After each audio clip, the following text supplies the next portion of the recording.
जैसा कि मैंने बताया कि कोई भी इलेक्ट्रिकल सर्किट होता है तो उसमें कई तरह के कंपोनेंट्स होते हैं, जैसे कि बैटरी होता है, रजिस्टर होता है ना। आगे जाकर हम सीखेंगे कि इंडक्टर, कैपेसिटर भी उसमें कनेक्ट किए जा सकते हैं, स्विचेज होते हैं, गैल्वेनोमीटर होता है, अमीटर, वोल्टमीटर उसमें जोड़े जाते हैं, है ना। तो सर्किट के बारे में और ज़्यादा जानने से पहले हम लोग 2 क्वेश्चन करेंगे। ये जो क्वेश्चन है अभी तक हमने जो भी कॉन्सेप्ट सीखा है उस पर बेस्ड है और एनसीईआरटी में ये सोल्ड एग्जाम्पल के फॉर्म में दिया गया। बहुत ही सिंपल एग्जाम्पल्स है ना। अगर आपको फॉर्मूला याद होगा तो फॉर्मूला अप्लाई करने से ये क्वेश्चन सोल्व हो जाते हैं। जैसा कि ये क्वेश्चन दिया गया है, current of 0.5 ampere is drawn by a filament of an electric bulb for 10 minutes. Bulb क्या है? एक तरह का रेजिस्टेंस है ना। ये जो बल्ब है वो एक्चुअली में एक तरह का रेजिस्टेंस है ना, ऐसे। तो रेजिस्टेंस से जब भी कोई करंट जाता है, ठीक है, रेजिस्टेंस से जब भी कोई करंट जाता है तो वहां से चार्ज फ्लो कर रहा होता है। तो हमें पता है कि अगर यहां से चार्ज जाएगा तो करंट भी जाएगा। हमने एक फॉर्मूला पढ़ा कि जो करंट होता है वो होता है charge phloem divided by time. इस क्वेश्चन में क्या पूछा गया है कि current of 0.5 ampere is drawn by a filament of an electric bulb for 10 minutes, मतलब 10 मिनट्स तक करंट जो है इसमें फ्लो करता है। Find the amount of electric charge that flows through the circuit. Circuit का मतलब, जैसे अभी थोड़ा देर पहले मैंने बताया कि सर्किट में रेजिस्टेंस होता है, बैटरी होता है, तो ये एक तरह से रेजिस्टेंस है, इसमें हो सकता है एक बैटरी भी होगा, है ना। बिना बैटरी के तो करंट फ्लो करेगा नहीं, तो बैटरी भी होगा।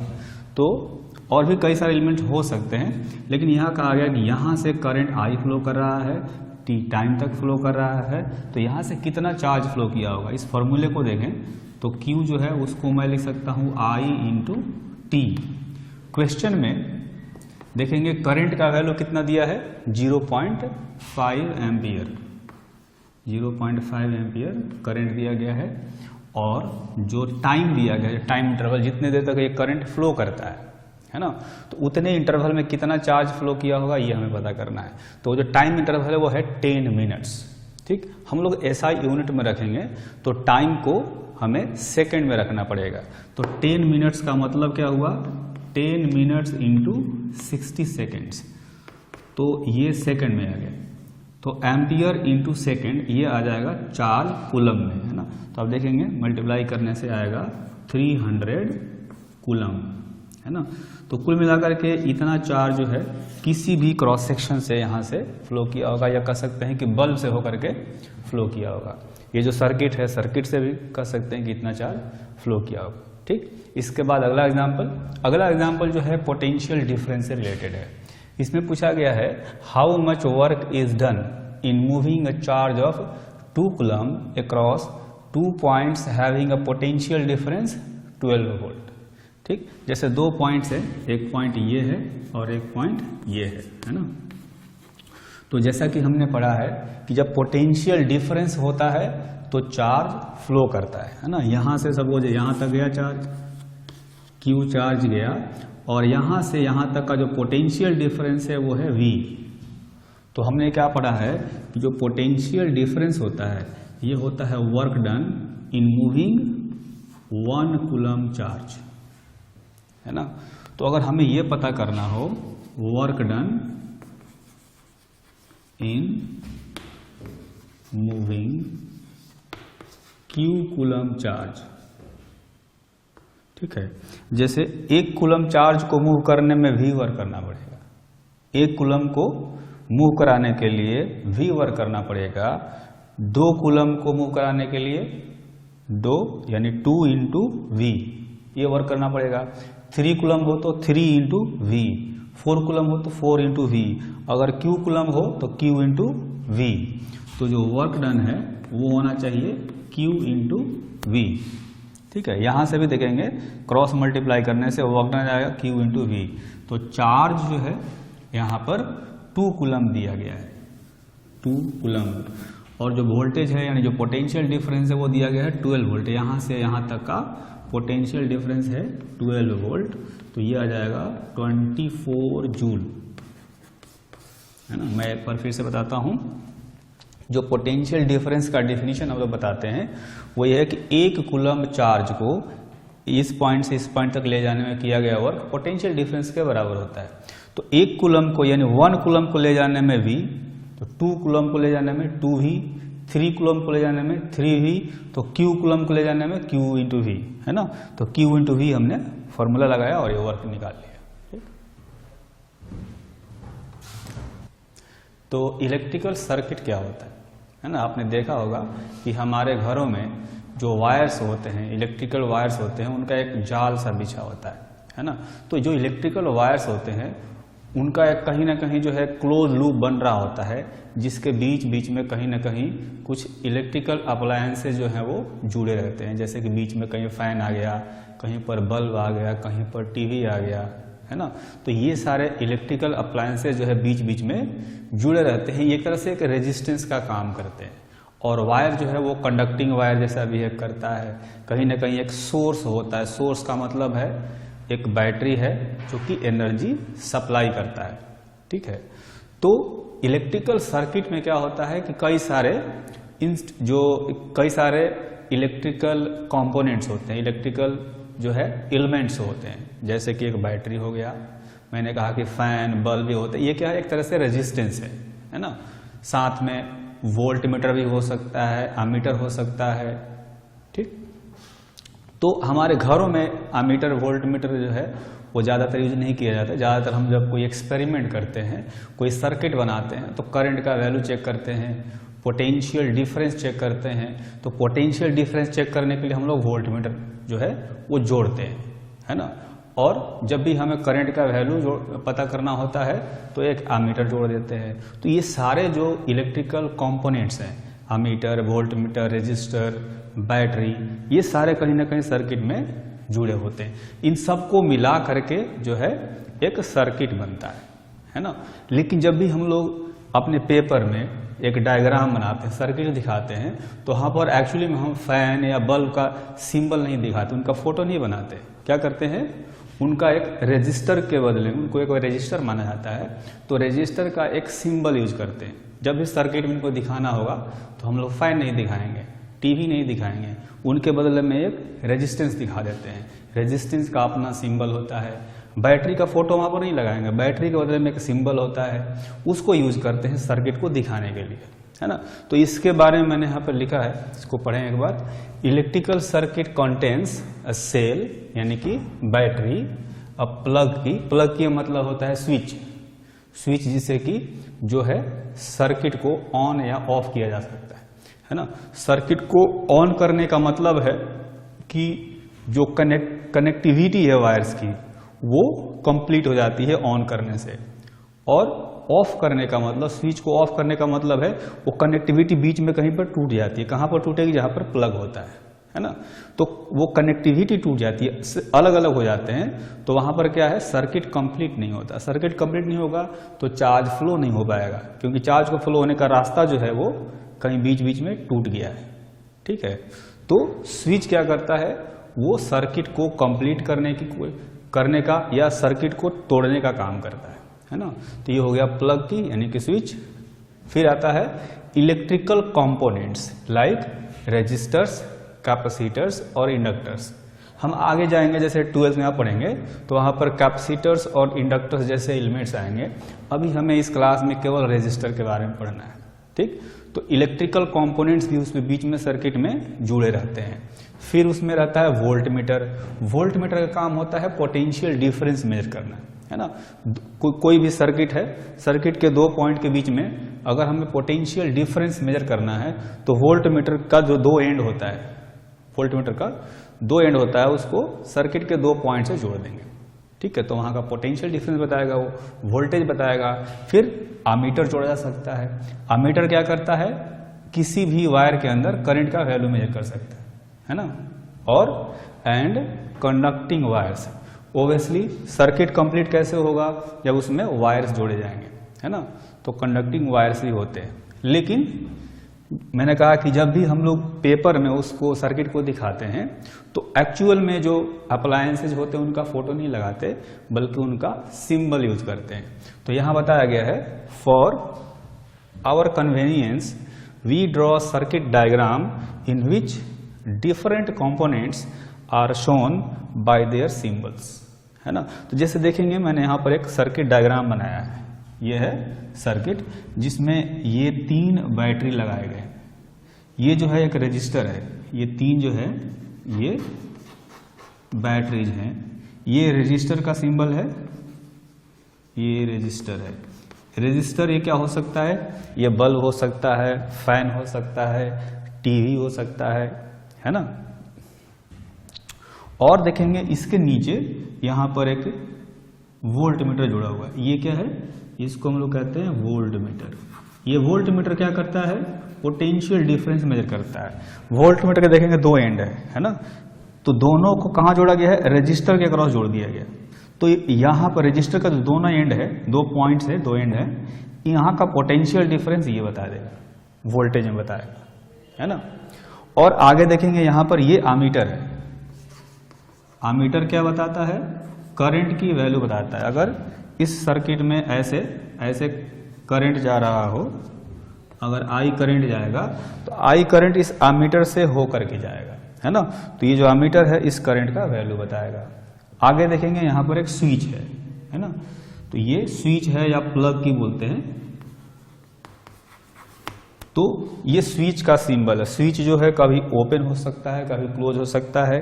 ओपन होता है तो ऐसा दिखता है, जब क्लोज होता है तो बीच में एक हम लोग यहाँ पर डॉट लगा देते हैं, ये क्लोज स्विच होगा। स्विच क्लोज होने के बाद ही करंट जो है वो फ्लो होना शुरू होगा, ठीक।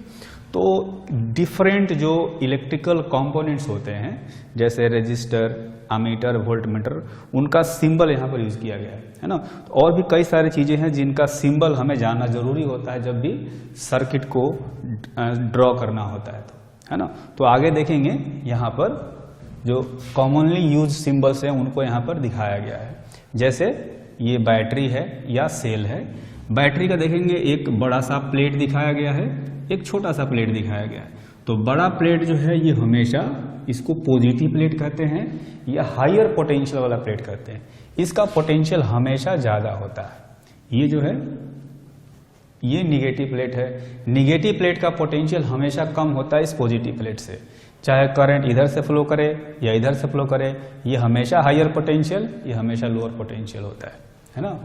मैं यहाँ पर लिख देता हूँ, हालांकि सर्किट में ऐसा लिखना जरूरी नहीं होता है, ये मैं समझाने के लिए लिख रहा हूँ, है ना। ये हाई पोटेंशियल पर होगा ये वाला प्लेट, और ये जो निगेटिव प्लेट है ये लो पोटेंशियल पर होता है। ये जो है ऐसा स्प्रिंग जैसा कुछ दिखाया है, ये इलेक्ट्रिकल रेजिस्टेंस का सिंबल है ना। उसके नीचे देखेंगे इलेक्ट्रिकल रेजिस्टेंस जैसा ही दिखाया गया है, लेकिन यहाँ पर एक नीचे एरो दिख रहा है। एरो क्या है, एक तरह से स्लाइडर है। ये स्लाइडर क्या हो सकता है, आगे पीछे खिसक सकता है ना।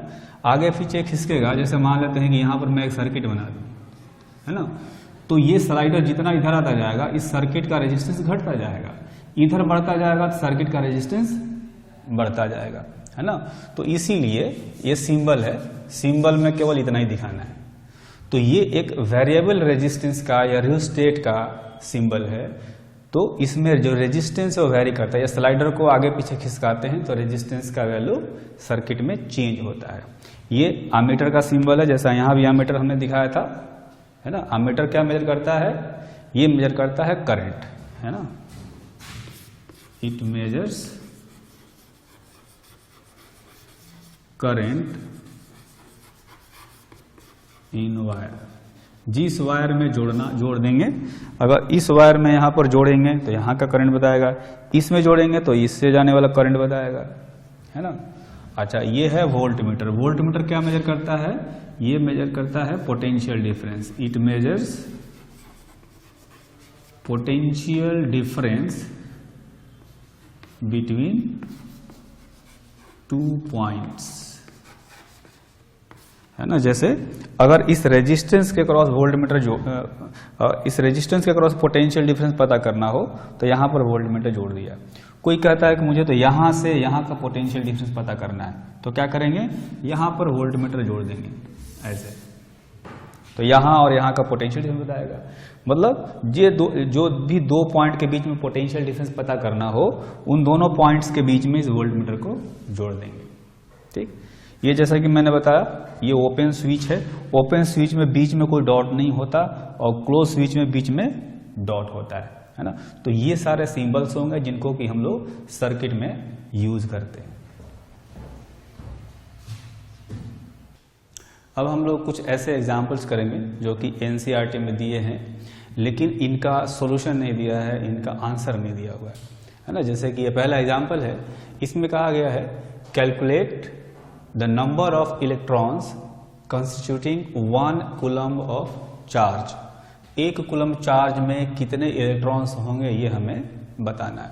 हमें पता है कि एक इलेक्ट्रॉन पर जो चार्ज होता है उसको हम लोग लिखते हैं E, और इसकी वैल्यू होती है 1.6 इंटू 10⁻⁻19 कूलम। तो मैं ऐसे कह सकता हूं कि 1.6 इंटू 10⁻⁻19 कूलम अगर चार्ज है किसी ऑब्जेक्ट पर तो उस पर 1 इलेक्ट्रॉन होगा, है ना। अगर 1 कूलम चार्ज है तो उस पर कितने इलेक्ट्रॉन्स होंगे?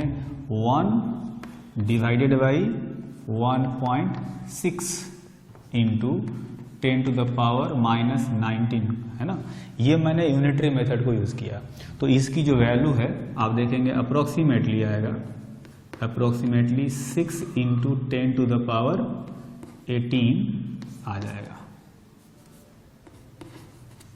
ठीक है, ये हो गया number of electrons in 1 coulomb charge. अब जो है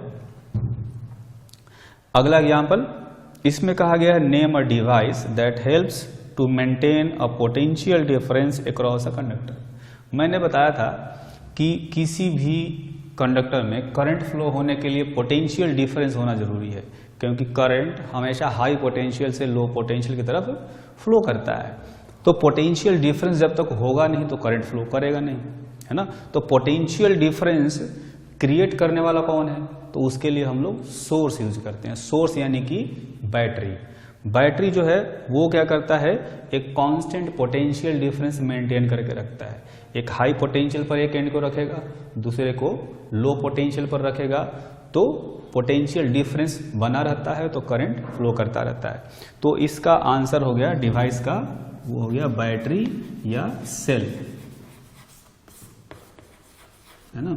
जैसा कि मैंने पहले बताया भी था कि अगर कोई कंडक्टर है ना, ये कंडक्टर है, अगर हमने यहाँ पर बैटरी जोड़ दिया इस तरह से,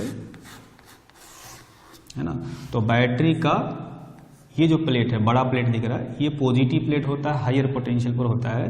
ये छोटा वाला निगेटिव प्लेट होता है जो लोअर पोटेंशियल पर होता है। तो हायर पोटेंशियल यहाँ पर है तो यहाँ भी हायर पोटेंशियल होगा, ये हाई पोटेंशियल पर होता है। ये निगेटिव प्लेट यहाँ जुड़ा है तो इसका लो पोटेंशियल होगा।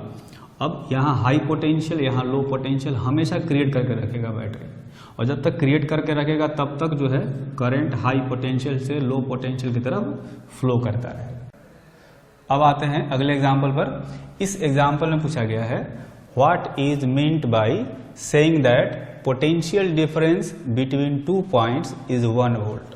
जैसे कोई 2 पॉइंट ले लिया हमने, एक है पॉइंट ए और दूसरा है पॉइंट बी।